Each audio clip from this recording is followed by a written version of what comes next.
Welcome to Rudra trends. ఈరోజు మనం అతి శక్తివంతమైనటువంటి దశమహావిద్య శ్రీ భువనేశ్వరి మందిరం వద్దకు వచ్చాము.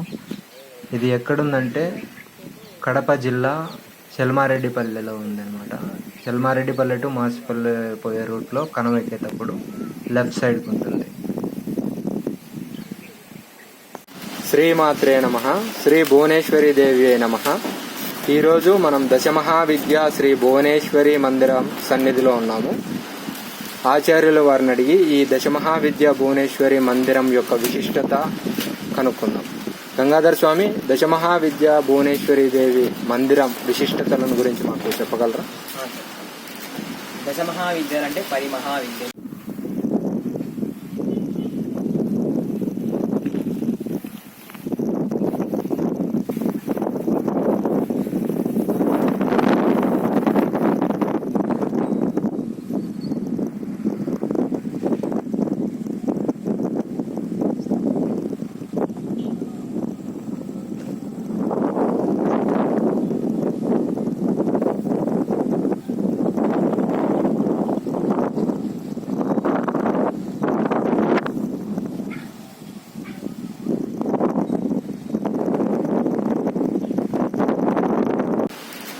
దశమహావిద్యలు అంటే 10 మహావిద్యలు.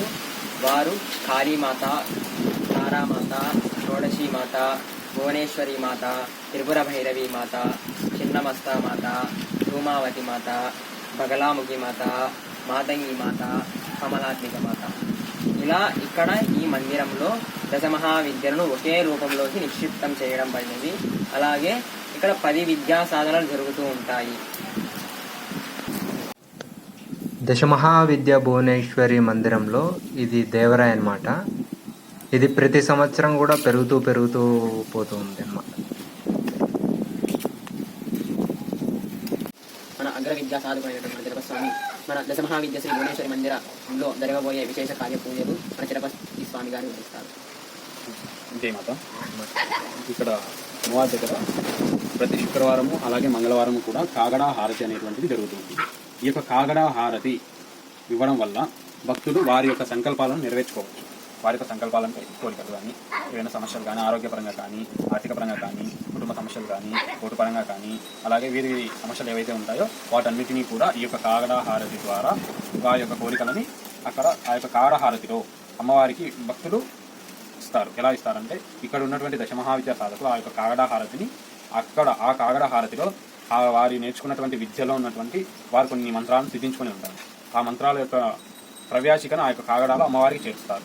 అలా ఆ యొక్క కాగడా హారతిలో చేయడం వల్ల అమ్మవారు ఉంటారు కదా, ఇక్కడ దశమహావిద్య శ్రీ భువనేశ్వరి మాత కొలువై ఉన్నారు.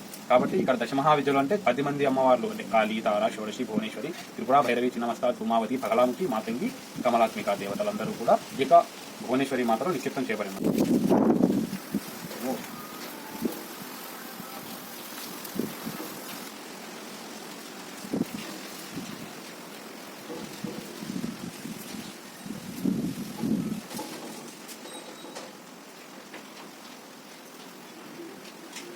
అలాగే ఇక్కడికి వచ్చే భక్తులు అమ్మవారికి 10 ప్రదక్షిణలు చేసి వారి యొక్క సమస్యలు మొరపెట్టుకొని ఎవరైతే 10 ప్రదక్షిణలు చేస్తారో వారి యొక్క సంకల్పాలు ఖచ్చితంగా నెరవేరుతాయి.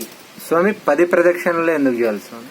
ఎందుకనగా ఇక్కడ దశమహావిద్యలు 10 మహావిద్యలు కాబట్టి వారి యొక్క సంకల్పం ఎలా ఉంటుందో మనకు తెలియదు. ఆ యొక్క సంకల్పం వారి చెప్పుకునే దాన్ని బట్టి ఆ యొక్క సంకల్పం అమ్మవారికి చేరుతుంది, వారి యొక్క ఫలితం పొందుతారు. 10 మహావిద్యలు ఉన్నాయి కాబట్టి 10 ప్రదక్షిణలు చేయాలి.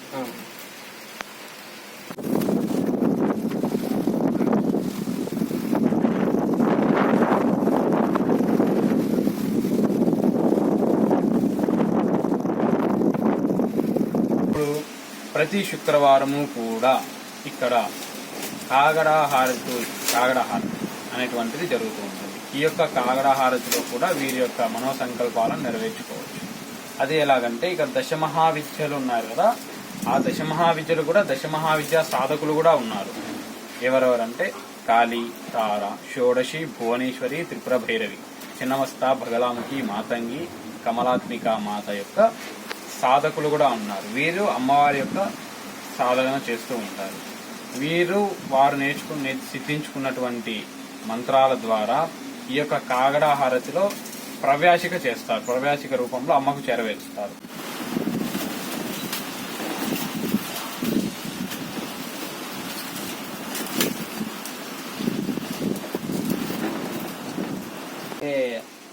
కాలభైరవ స్వామి కూడా ఉన్నారు ఇక్కడ.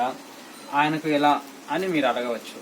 ఆయనకు కూడా కాళాష్టమి రోజున జరుగుతూ ఉంటుంది. అలాగే ప్రతి మంగళవారము కూడా ఆయనకు కాలభైరవ స్వామి గారికి జరుగుతూ ఉంటుంది, కాగడ హారతి జరుగుతుంది. అలాగే ఇప్పుడు మనం ఏదైతే చెప్పుకుంటున్నామో ఆరోగ్యం పరంగా బాగా అవుతుంటుంది. ఇలాగా ఆర్థిక పరం ఇలా అన్ని విధాల సమస్యలను కూడా ఈ యొక్క కాలభైరవ స్వామి దగ్గర మనకు పరిష్కారం దొరుకుతుంది. అలాగే ప్రతి నెల పౌర్ణమి రోజున లింగ భైరవి మాత ఆరాధన జరుగుతుంది. లింగ భైరవి మాత ఆరాధన ప్రతి నెల జరుగుతూ ఉంటుంది. ఈ యొక్క లింగ భైరవి మాత ఆరాధనలో సాయంత్రం 6